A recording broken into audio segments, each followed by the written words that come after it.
the 4 C's. The 4 C's, Andy Pais.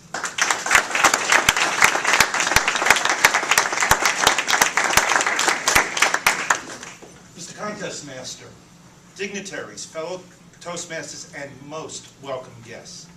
I asked my father at one point, Dad, what made you one of the most successful and well-known diamond cutters in New York?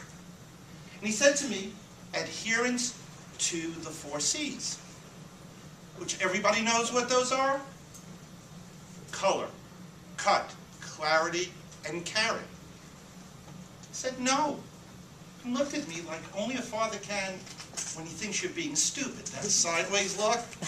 He said, no, the other 4 C's. I said, Dad?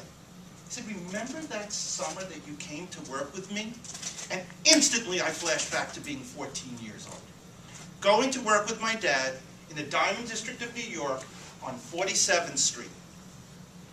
We went to his loft. Now, to give you an idea what a loft was in the Diamond District, it was dirty, it was hot, it was smelly, and it was smaller than most of your walk-in closets in your homes.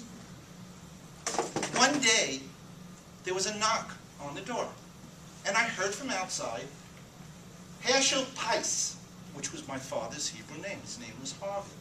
My father said yes, and in walked a gentleman.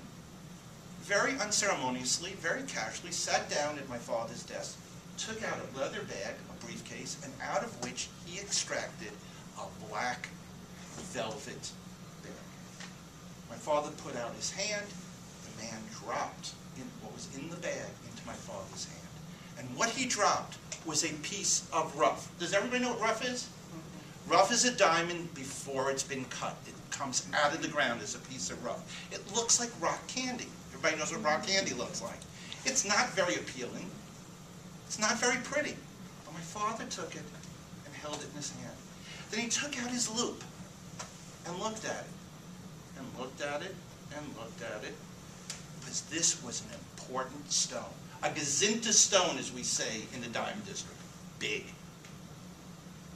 The man looked at my father and he said, Herschel!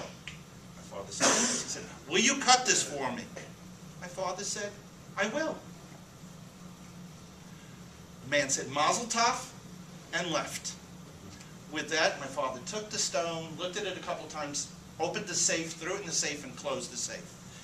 Within 15 minutes of him saying yes, there was a line outside the door of his loft. A parade of diamond cutters, brilliantiers were all coming to his office. The word had gotten out.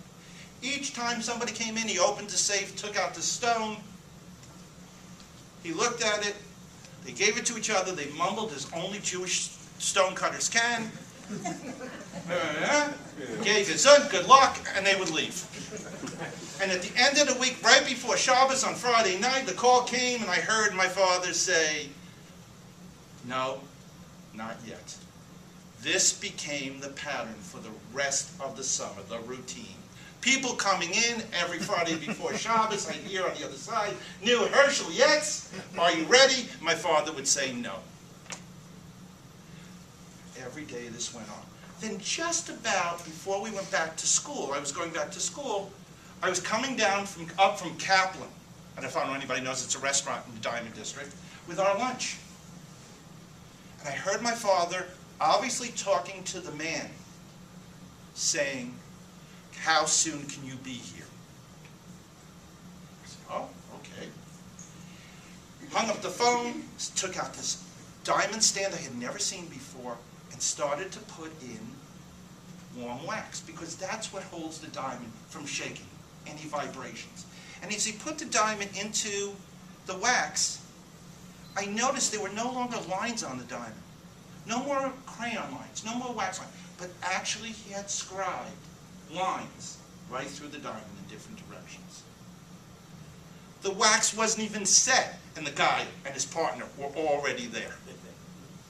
Not only was the man and his partner already there, because as I moved to the back, because I was the young one, I looked out the door, and the hall was filled with every diamond cutter, every brilliantier, anybody in the trades was outside in the hall. The word had gotten out again. I stood there, my father picked up the cleave and the mallet, and I did what every kid should do at that point, because they don't want to be responsible for making him shake. I closed my eyes and held my breath. I heard the clink, and then I heard, Oi vey! Oi vey is mir! Gott in Himmel! Throughout the crowd of murmur. Boom! Andy! I'm back in the present. I got a question for you. Why do you think he came to me to cut the diamond? Well, being the best son in the world, I said, because, Dad, you're the best. He said, no. He came to me because I knew something you didn't know, and every other diamond cutter knew. In the middle of this beautiful piece of rough was a floor, and every line of grain ran through that floor. Cut it wrong, and there's dust. Why did he come to me? Because I was the first and the last. I was the first to say yes, and the last one he ever came to. And that was the first one, the first C, courage. I knew about this stone, I had known everybody else turned it down, but I had to have courage to say yes when it was in my hand. 2, I had to challenge myself to find out the best way to cut that stone, to find the answer no one else knew. You think all those guys were coming in to see the stone? Nah. They were coming in to see the Michiganer, the crazy man who had decided to cut it. Once I got the answer, I then had to have confidence. I had to have confidence in myself that I could do it. And once I had that confidence, I had to commit. Because I couldn't give a second for any doubt to seep into my mind or fear into my heart. Because, son, if there's a shake, I just want you to remember something. There is no do-overs in diamond cutting. I snapped back to the day. I opened my eyes, and these weren't shouts of fear or shouts of disappointments. They were shouts of joy. Because the stone had broken perfectly. Instead of dust, they were the most beautiful crystals. So I say to you, when life hands you a beautiful piece of rough, remember the other 4 C's. Have courage to take the opportunity. Challenge yourself to find the answers to do it. When you've got the answers, have the confidence in yourself to believe in yourself. And when you've got that, commit. And ladies and gentlemen, I promise you, you will wind up with diamonds and not dust. Mr. Conklin.